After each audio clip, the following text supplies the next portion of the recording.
Doit-on démonter la corde de son arbalète quand on n'utilise pas? C'est une très bonne question et vous faites bien de la poser parce que souvent on confond avec les arcs. On vous explique tout dans cette vidéo.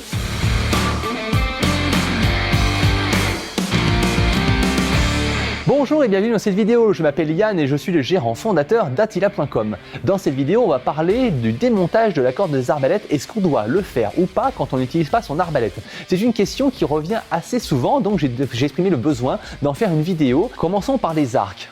Pour les arcs, on va démonter la corde de son arc à chaque fois qu'on n'utilise pas l'arc. Dès qu'on a fini sa session, on démonte la corde, on libère la tension dans les branches. Et bien sur les arbalètes, on va appliquer un peu ce même principe. C'est pas obligatoire, mais vous pouvez le faire, c'est pas plus mal. Si jamais par exemple vous savez que vous n'utiliserez pas votre arbalète pendant plusieurs semaines ou plusieurs mois, eh bien vous pouvez démonter la corde de votre arbalète récurve. Sur les arbalètes à poulie, clairement pas besoin. En plus c'est compliqué, c'est technique.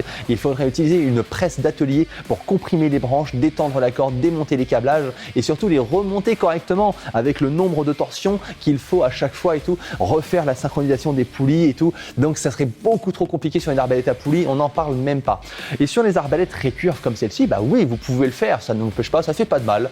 Surtout si vous la stockez dans un endroit chaud, par exemple au grenier ou tout ça, ça risque de jouer un petit peu sur la fibre à force avec les années. Mais si elle est stockée au frais, pas besoin. J'ajouterais aussi qu'une arbalète démontée, c'est une question de sécurité. Si vous avez des enfants ou des ados à la maison, avoir une arbalète qui n'a pas sa corde montée rendrait beaucoup plus difficile son utilisation par quelqu'un qui n'est pas trop autorisé à le faire. Et je profite de cette vidéo pour faire un petit aparté sur l'arbalète armée. Parce que du coup, on me demande aussi souvent combien de temps une arbalète peut rester armée. Et bien en fait, on va rester armé 2-3 heures grand maximum. Ce sont des arbalètes de chasse pour la plupart. Donc l'arbalète peut rester armée 2-3 heures le temps d'une session de chasse, mais pas au-delà. Même les marques comme Excalibur ne recommandent pas de rester armé plus de 4 à 6 heures. Donc c'est vraiment quand je parle de l'arbalète qui reste montée, c'est la corde au repos, pas la corde armée. Pour les conditions de stockage, on recommande donc un endroit sec avec une condition stable au niveau de la température et vous pouvez garder votre arbalète très longtemps comme ça, il n'y a aucun souci. Vérifiez quand vous récupérez votre arbalète pour une session que la corde est en bon état, que les branches sont en bon état, ne présentent pas de fissures ou de craquage et vous êtes bon pour une nouvelle partie. En résumé, vous pouvez donc laisser la corde de votre arbalète monter. Sur votre arbalète, il n'y a aucun souci, même si vous la stockez pendant plusieurs mois. Si c'est une arbalète récurve, vous pouvez le faire, ça fait pas de mal.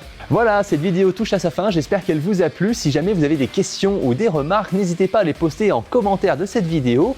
Vous pouvez aussi liker cette vidéo pour nous soutenir et vous abonner à la chaîne pour suivre les prochaines vidéos qui vont sortir. À bientôt chez Attila.